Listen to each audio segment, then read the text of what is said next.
Welcome to cooking it simple. ഞാൻ Jessy. ഇന്ന് ഓണം ആഘോഷിക്കുന്ന എല്ലാവർക്കും ഓണാശംസകൾ. ഇന്ന് ഞാൻ എത്തിയിട്ടുള്ളത് ഒരു ഈസി റെസിപ്പി ആയിട്ടാണ്. ഓണം ആയതുകൊണ്ട് തന്നെ എല്ലാവരുടെ വീട്ടിലും പായസം ഉണ്ടാവും. ബാക്കി വന്നിട്ടുള്ള പായസം കൊണ്ട് ചെയ്യാൻ പറ്റുന്ന ഒരു അടിപൊളി കുൽഫിയുടെ റെസിപ്പി ആയിട്ടാണ് ഇന്ന് എത്തിയിട്ടുള്ളത്. വളരെ സിമ്പിളാണ്, കുക്കിംഗ് ഒന്നും വേണ്ട, ഈസി ആയിട്ടുള്ള റെസിപ്പിയാണ്. വലിയവർക്കും കുട്ടികൾക്കൊക്കെ ഒരുപോലെ ഇഷ്ടപ്പെടുന്ന ഒന്ന് തന്നെയാണ്.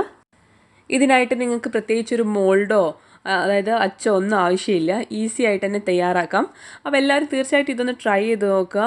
ഓണത്തിൻ്റെ ബാക്കിയുള്ള പായസം കൊണ്ട് തീർച്ചയായിട്ടും ഒന്ന് ട്രൈ ചെയ്ത് നോക്കുക, അഭിപ്രായം പറയാം. അതുപോലെ തന്നെ ചാനൽ സബ്സ്ക്രൈബ് ചെയ്യാത്തവരാണെന്നുണ്ടെങ്കിൽ തീർച്ചയായിട്ടും ഒന്ന് സബ്സ്ക്രൈബ് ചെയ്യുക. ഈ ഒരു കുൽഫി ഉണ്ടാക്കാനായിട്ട് ഞാൻ എടുത്തിട്ടുള്ളത് അടപ്രഥമനാണ്. അടപ്പായസമോ അല്ലെങ്കിൽ അരിപ്പായസമോ സേമിയ പായസമോ ഒക്കെ നിങ്ങൾക്ക് യൂസ് ചെയ്യാം. ഏതൊരു പാൽപ്പായസവും നിങ്ങൾക്ക് ഇതിനായിട്ട് യൂസ് ചെയ്യാം. ഞാനിത് കാരമലൈസ് ചെയ്ത ഷുഗർ കൊണ്ട് ഉണ്ടാക്കിയിട്ടുള്ള പായസമാണ്, അതുകൊണ്ടാണ് ഇതിൻ്റെ കളർ ഇങ്ങനെ ഇരിക്കുന്നത്. ഏതൊരു പായസം നിങ്ങൾക്ക് ഇതിനായിട്ട് യൂസ് ചെയ്യാം. പായസം ചൂട് കളഞ്ഞതിന് ശേഷം നമ്മൾ മോൾഡിൽ ഒഴിച്ചിട്ട് സെറ്റാക്കുകയാണ് ചെയ്യുന്നത്. മോൾഡ് എന്ന് പറഞ്ഞു കഴിഞ്ഞാൽ ഇതിനായിട്ട് പ്രത്യേകം മോൾഡൊന്നും വേണ്ട, വീട്ടിലുള്ള ഗ്ലാസ് മാത്രം മതി. സ്റ്റീലിൻ്റെ ഗ്ലാസ്സാണ് യൂസ് ചെയ്യേണ്ടത്. കുപ്പിയുടെ ഗ്ലാസ് എടുത്തു കഴിഞ്ഞാൽ ഫ്രീസറിൽ വെച്ച് കഴിഞ്ഞാൽ പൊട്ടിപ്പോകാനുള്ള ചാൻസ് ഉണ്ട്. അപ്പോൾ ഞാനിതാ 2 സ്റ്റീൽ ഗ്ലാസ് എടുത്തിട്ടുണ്ട്. അതിലേക്ക് ഒരു 1/4 ഭാഗത്തോളം നമുക്ക് ഈ ഒരു പായസം ഒഴിച്ചു കൊടുക്കാം.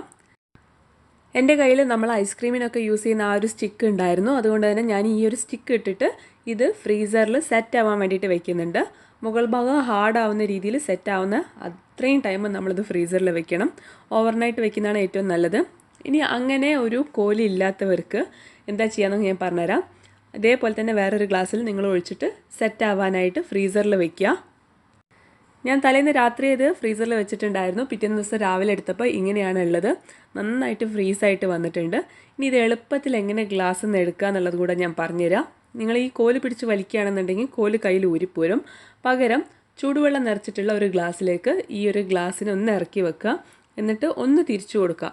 ഒരു 4-5 സെക്കൻഡ് മാത്രം വെച്ചാൽ മതി. ഒരുപാട് നേരം വെച്ച് കഴിഞ്ഞാൽ നമ്മുടെ കുൽഫി മെൽട്ടായി പോവും. അപ്പോൾ ഒരു 4-5 സെക്കൻഡ് ഒന്ന് ഇതുപോലെ തിരിച്ചു കൊടുക്കുക. അതിനുശേഷം പുറത്തേക്ക് എടുത്തു കഴിഞ്ഞാൽ തന്നെ നിങ്ങൾക്ക് കാണാൻ പറ്റും സൈഡിൽ നിന്നൊക്കെ ഇത് വിട്ട് വന്നിട്ടുണ്ട്. ആ ഒരു സമയത്ത് മാത്രം നിങ്ങൾ ഈ കോല് വലിച്ചിട്ട് എടുക്കുകയാണെന്നുണ്ടെങ്കിൽ ഈസി ആയിട്ട് തന്നെ നിങ്ങൾക്ക് ഈ പായസം കുൽഫി ഗ്ലാസ്സിൽ നിന്ന് വിട്ട് കിട്ടും. ഇത്രയേ ഉള്ളൂ പരിപാടി. ഇനി കോലില്ലാതെ നമ്മൾ വെച്ചിട്ടുള്ള കുൽഫി എങ്ങനെ സെർവ് ചെയ്യാമെന്നുള്ളത് കാണിച്ചു തരാം. ഈ ഒരു ഗ്ലാസിൻ്റെ പുറത്തും നിങ്ങൾ ഇതേപോലെ ചുടുവെള്ളം ഒന്ന് ഒഴിച്ചു കൊടുക്കുക. അതിനുശേഷം ഒരു കട്ടിംഗ് ബോർഡിലേക്കോ പ്ലേറ്റിലേക്കോ ഇതുപോലെ ഒന്ന് മറിച്ചിടുക. എന്നിട്ട് കത്തി ഉപയോഗിച്ചിട്ട് കട്ട് ചെയ്യുക. കത്തി ഉപയോഗിച്ച് കട്ട് ചെയ്യാൻ ബുദ്ധിമുട്ടുണ്ടെന്നുണ്ടെങ്കിൽ കത്തി ഒന്ന് ചുടുവെള്ളത്തിൽ മുക്കിയെടുത്താൽ മതി.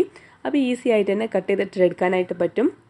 എന്നിട്ട് ഇതൊരു പ്ലേറ്റിൽ വെച്ചിട്ട് നിങ്ങൾക്ക് ഇഷ്ടമുള്ള നട്ട്സ് ഉപയോഗിച്ചിട്ടോ ടോപ്പിംഗ് ഉപയോഗിച്ചിട്ടോ ഗാർണിഷ് ചെയ്യാം. ഞാനിപ്പം കുറച്ച് ആൽമണ്ട്സ് ആണ് എടുത്തിട്ടുള്ളത്. കുൽഫിയൊക്കെ നമുക്ക് 2 വിധത്തിൽ കിട്ടുമല്ലോ. നമുക്ക് കോലായിട്ടും കിട്ടും, അതുപോലെ തന്നെ ഇതുപോലെ പ്ലേറ്റ് കുൽഫി ആയിട്ട് കിട്ടും, മട്ക കുൽഫി ആയിട്ട് കിട്ടും. അപ്പോൾ അങ്ങനെ സെറ്റ് ചെയ്യണമെന്നുണ്ടെങ്കിൽ അങ്ങനെയും നിങ്ങൾക്ക് ചെയ്യാം. ഇതൊരിത്തിരി നേരം കഴിഞ്ഞാൽ, അതായത് ഒരു 2 മിനിറ്റ് കഴിഞ്ഞാൽ നിങ്ങൾക്ക് നല്ല സോഫ്റ്റ് കുൽഫി ആയിട്ട് കിട്ടും. ആ സമയത്ത് കഴിക്കാൻ ഇഷ്ടമുള്ളവർക്ക് അങ്ങനെ കഴിക്കാം. അപ്പോൾ എല്ലാവരും തീർച്ചയായിട്ടും ഇതൊന്ന് ട്രൈ ചെയ്ത് നോക്കണം. എന്തായാലും പായസമൊക്കെ ബാക്കി ഉണ്ടാവുമല്ലോ. ട്രൈ ചെയ്ത് നോക്കിയിട്ട് ഫീഡ്ബാക്ക് അറിയിക്കാം. നമുക്ക് പുതിയൊരു വീഡിയോ ആയിട്ട് കാണാം. Thank you for watching.